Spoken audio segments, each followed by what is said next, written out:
Welcome to your RNC Compassion in Action. In this TV series, we will get an inside look at the Royal Newfoundland Constabulary. Join us as we ride alongside patrol, traffic, and canine units, witness the versatility and grace of the mounted unit, and step inside the world of drug investigation and forensics. But that's just the beginning. We'll also get a look at how our officers are committed to serve with empathy and respect. This is more than just policing. This is your RNC in action.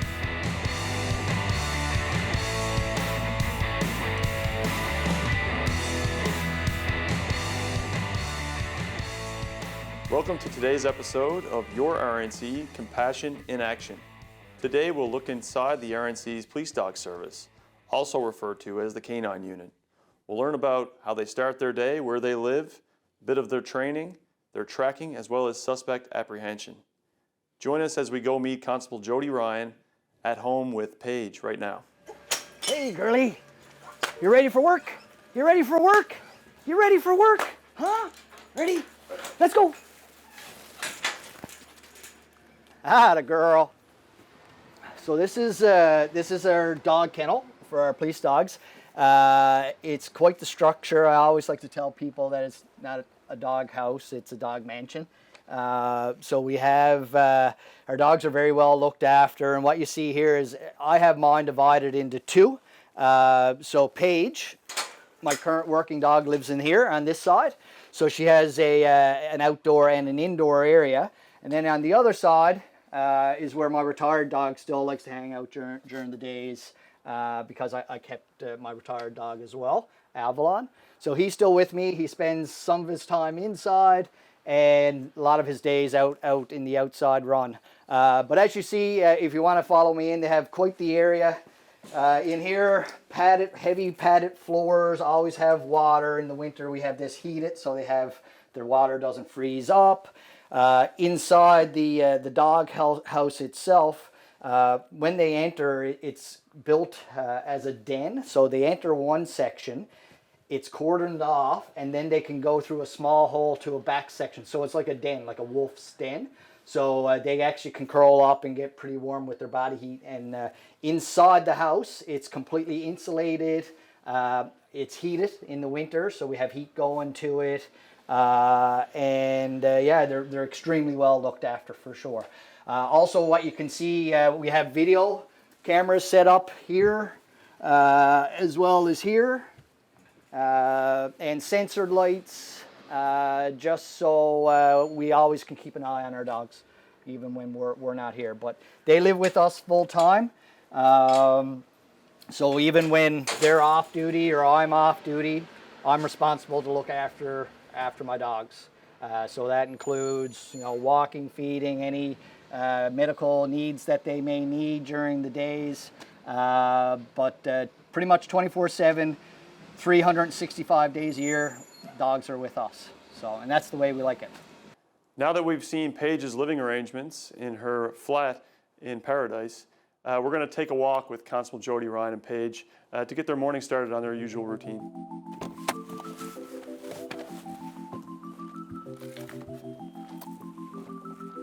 All right, girlie, let's go. Good dog. So this is a daily routine for us, whether we're working or we're not. Is we get out and we allow the dog to be a dog, stretch her legs, do her business, get her some exercise. So whether that's chasing a ball or letting her go for a swim, things like that. But this is an everyday thing, 365 days a year that we got to get out and get done with these dogs. Well, the dogs have to have, obviously, be in really good shape to be able to do this job. So the exercise portion of it is part of making sure that their cardio is up to snuff. There's times when we're working, we may be tracking guys for 5 or 6 kilometers, so the dog has to be fit. So that's the running, walking, swimming aspect. But also too, it's about the bond with the dog. So it's just coming out and having fun with your dog and playing catch and playing fetch. The dog needs to like you as a person in order to want to work for you, right? So you need to create that bond with her, play tug, just have fun, and you'll see the returns of that when it comes to actually working your dog. So Paige, as you can see, she's very easy to be around. She's a fun dog. She's young. Her birthday is actually in a few days. She's going to be 3 years old. And we're very tight. I spend more time with Paige and all my police dogs that I've had than anyone else. I spend more time with Paige than my wife or my child because we work together, and then on our off days we're together as well. So we're very tight. She means the world to me, and I'm very lucky to have her. Good job. Good job. What do you got? That was great. So what's next? So we're just going to load Paige back up into the truck and head off and just start responding to some calls that are coming in, review some of the calls or our files from overnight, and be ready to start our day and help however we can with any of the calls that we need assisting. So basically, it's time to get to work. Time to go to work. Come on, let's go. Fetch it up.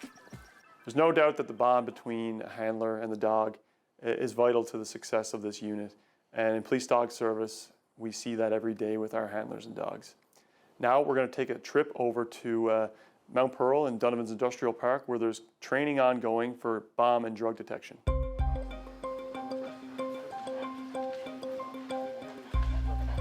Constable Scott Mosier. I'm with the Police Dog Service based out of the Cornbrook region of the RNC. Been with PDS now for just about 8 years. I'm my second dog. Current dog's name is Colt. Actually his birthday is next week, so he's a 7-year-old purebred German Shepherd. My retired dog is Garvey. Garvey worked with the RNC for 4 years. Medically retired, so he's been enjoying retirement life for a few years now as a family pet. So we've adopted him, and he's living his best life. Tell us about this training operation today. Yep. So we've got a staged narcotic search. So what we've done, we've had someone hide some narcotic odors in the building. We usually designate a certain area.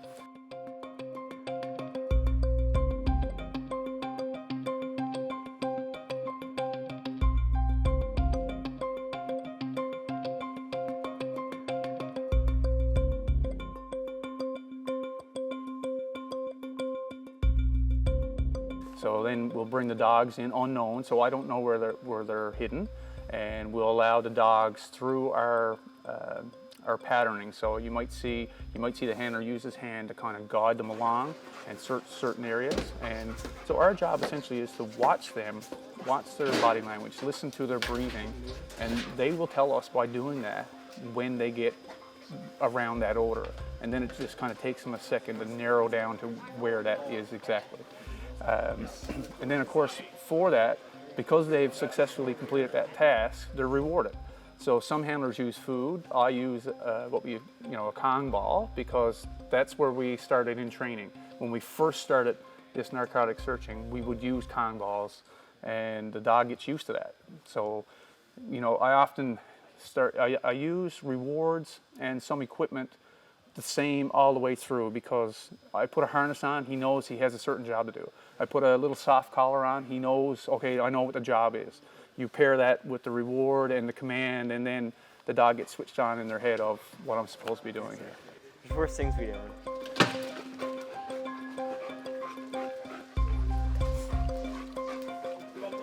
So the reward with the dog toy, and some of them are different. I've got balls, I've got Kongs, I've got little bars that they can bite on. So we mix it up. That makes it fun and engaging, and it creates some excitement for them, because it's like us when we go to work every day. If we had to do the same thing every day all the time, then you kind of might get bored, right? So we try to mix it up, make it a little bit different, but they are dogs. We treat them a little differently than you would a family pet. But at the end of the day, they're doing the things that we ask them so that they can be rewarded. And we tell them that they're good, and they love to see that we're excited when they do things well. So that's kind of the reward. Not only is the toy, but it's also the joy from the handler, the excitement from the handler that creates, oh, I did a good job, right? So that's all part and parcel of it. Good boy. Good dog. That's the one, bud. That's the one there. Hey. Good boy. Good. There's crack cocaine. Yeah, so that was one of the training aids that we put out, that the dog clearly showed that he seen it way before I did. So our dogs are what we call general duty dogs, which means that we ask them to do a wide variety of jobs. And that's the reason why the German Shepherd is the breed of dog that we use. I always say, you know, they're not top of their class, they're not all-stars in any of the profiles that we do, but they're a very good second line center. So, you know, they're very, very agile, super smart, very obedient, you know, very athletic. So they're able to do the tasks and work the profiles that we ask them to do. Colt was a dog, he worked in BC for a few years. His handler wasn't able to continue, and so the timing worked out perfectly, that he was available and that I was a free agent, so we kind of got paired together. And yeah, so it was good for me because that training side of it is a little bit shorter. It's a little easier on the home life to do that. But yeah, so it's worked out really well. He's been a great dog and a good asset for our organization. One of the calls that I'll never forget was the first time that I had Garvey on an operational call in Cornwall, and it was a drug file, and so through the jigs and the reels, we were asked to come and locate an article of what they believed to be drugs that was thrown into a snowbank in the wintertime.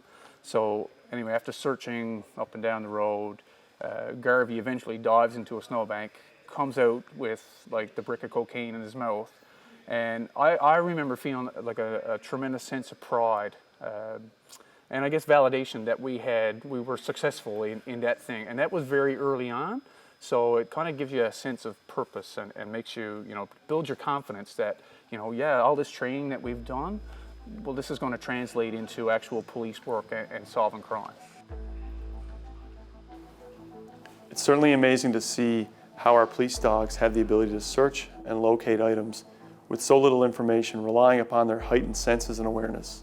Now let's head over and meet Constable Ryan and Constable McDonald with Police Service Dog Page as they engage in suspect apprehension training and really give us an idea as to the obedience these dogs portray every day.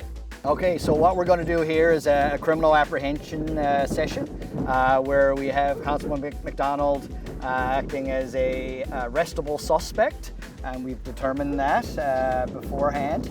And I'm going to use my dog and demonstrate the control that I have over her and how well she listens to my commands and how we're going to make this arrest. Let's go. Stay. All right, bad guys, police, you're under arrest. Don't run away or I'll send the dog. You will get bit. Do not run away. Stay. All right, bad guy. Hang him up. Page, no! Out, back. Good girl. Woohoo! Heel. Down. Down. Stay. All right, bad guy, get in here. You're under arrest. Hang him up. Good girl, atta girl! You get that guy! Good girl! Good dog! What's up, buddy? Paige! Out! Good girl! Atta girl! Good job! Good girl! What that simulates, that recall, would be, for example, if a bad guy or a suspect was running off and he ran across a road and I could see traffic was coming, and I obviously didn't want my dog to run out into danger, I could stop her, bring her back in a controlled fashion, and then start again from the other side of the road. Or they give up. They said, Suspect, no, you got me. The dog is coming. Yeah, you got me. Okay, no sweat. Good for you. And come back, dog. And yeah, but yeah, we have to display that control over our dogs and make sure that they're fully listening and understanding to what we're asking them to do. The dog, at the end of the day, the dog's a locating tool. So we as officers use our dog and their skills to locate either a person, a suspect, or a person that someone we may be looking for, whether it's a mental health concern or something like that. So once we locate them and the dog has done their job, we as officers can deal with it from that point. But if it is a suspect that continues to flee, or they're a danger to the public or to us as officers or our dog, the dog is trained to bite and hold. So a dog's mouth is like a human's hands, right? They can't use their paws to pick up things. They use their mouth. So they don't chew on the suspect. They bite, hold, and just use pressure to hold. There's no viciousness about it or super aggressiveness about it. It's just bite and hold until the handler can catch up, because obviously the dog's going to be faster, catch up, and then take over and make the arrest, put the suspect in handcuffs. Dog is released, and everybody's safe. So our job is super rewarding, and well, I've been doing it for almost 14 years now, and I have to be honest with you, I really don't remember many of the suspect apprehensions. What I do remember are the people that we find that are missing or are in some type of mental health distress that are missing. Those are the ones that I remember because they mean more to me and to the dog than the suspects. I remember locating a missing 8-year-old child in a wooded area. He was from Russia, so didn't speak much English and was on the autism spectrum. Him and his dad, who also didn't speak much English, were berry picking, and he had gone missing for about 2 hours before we got there. And I deployed my dog, and it's funny, the dad thought he was in one direction. I went there with my dog. I said he didn't go that way. I just went to a complete opposite direction, found the track, and we actually located the child safely. And that's actually one of the most memorable calls I've ever had. Once again, the relationship between dog and handler is so valuable. We saw the level of control Constable Ryan has over Paige in her ability to listen to his demands. Now, we're going to go have a look at Constable Ryan bringing Paige on a track, which is essentially what these dogs are often known for, tracking suspects or people who need to be located, like missing persons or people with degenerative disorders. Let's go follow Constable Ryan on a track right now. Okay, so what we're doing here today is we had Constable McDonald lay a track for me and my dog Paige in a residential area to simulate, I guess, if we had an event that happened in the neighborhood. Maybe it was a break and enter or something along those lines, and we get called as the police dog service, and we have to deploy our dogs to track the suspect through a neighborhood. And we have to deal with, obviously, a lot of contamination because there's people everywhere, vehicles back and forth, other dogs. But our dogs are trained very well to ignore those other odors. They may investigate them, but what they're going to do is they're going to continue on the original track that they start. And hopefully we get to the end and she'll find her reward at the end. So what we do, we like to age the track, meaning so when we have our co-worker lay it for us, we normally let it age in a residential area for maybe 15, 20 minutes, all depends on, because weather plays a factor as well. But yeah, we're going to let this one age for about 15, 20 minutes before we actually start to almost simulate, again, if something happened in this area, it takes us that long to actually get to the area to deploy our dog. So we want to make it as real as possible because our dog doesn't know that this is practice, right? Every time we do something with our dogs, they think it's a game and it's real. So again, that's why we're going to try to simulate it to make it as real as possible. So in tracking, when we start training our dogs, it's a progression. So we start in a less contaminated area, say maybe a farm field or something like that. And then we'll work our way through that level into like a more industrial level with more contaminants, and then finally into a more residential area. So with repetition and practice and over time of repeating those actions, the dog learns to avoid or ignore the contaminants and stay on the original track. So training our dogs, it's a daily activity. We have to, because it is a perishable skill, so tracking definitely happens multiple times a week for training purposes. And then obviously we have our operational calls thrown in there as well. But again, it's something that you really have to work on, and if you don't work on it, you'll lose those skills, and you have to do it as a team. Like, I can't just come as a human and do what we're going to do here now, and the dog can't come and do it on her own as well. We truly have to work together as a team, and I have to, she'll communicate through her body language and the leash, and I have to have the ability to read what she's telling me to do. All right, girlie, here we go. We going to work? Huh? We going to work? Here you go. Harness. Girl.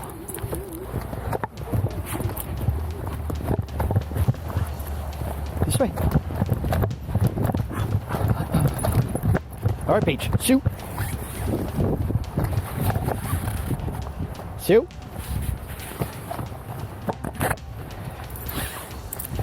Good girl. Atta girl.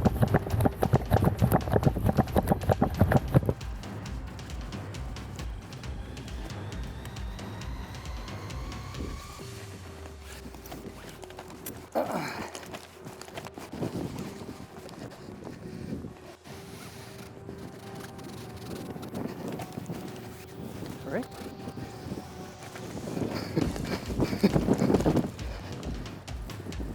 Good girl.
Good girl.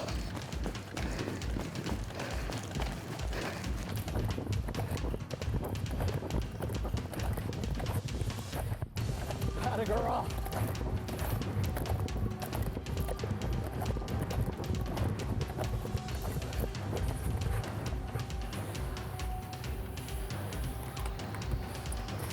Sue.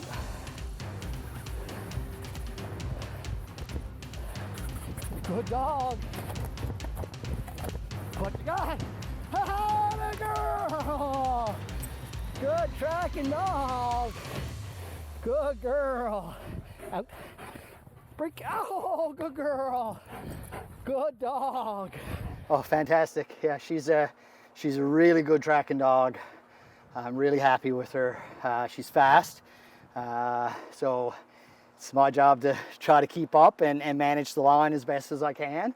But she's very track sure and quick. I'm very happy with her for sure. As we walk, every day as we walk around, there are thousands and thousands of skin rafts falling off of skin cells. Millions. That creates a trail that we're teaching these dogs to follow. And over time, as their training progresses and they get older and they get better at what they do, they're actually able to distinguish one human odor from the other and develop what we call a scent picture in their minds of the person they're tracking. So just like you smell different from me and a mechanic smells different than a baker, every person has a different odor about them and how they smell. It's like a fingerprint, right? Yeah, and these dogs are able to actually form that picture in their mind about this is the person I'm tracking, not this person. Yeah. And then they follow that human odor, and she follows that entire trail without any. The only reason we do this with another officer with us who lays the track is that we want these dogs to be 100% track sure. But yeah, it's all about high drive And us as handlers, we just got to learn how to channel it so that it, you know, it works out to our favor. That's it for today's episode with RNC's Police Dog Service. Thank you so much for coming along and getting a glimpse as to the daily activity of the handlers and their dogs. Join us next time on your RNC Compassion in Action.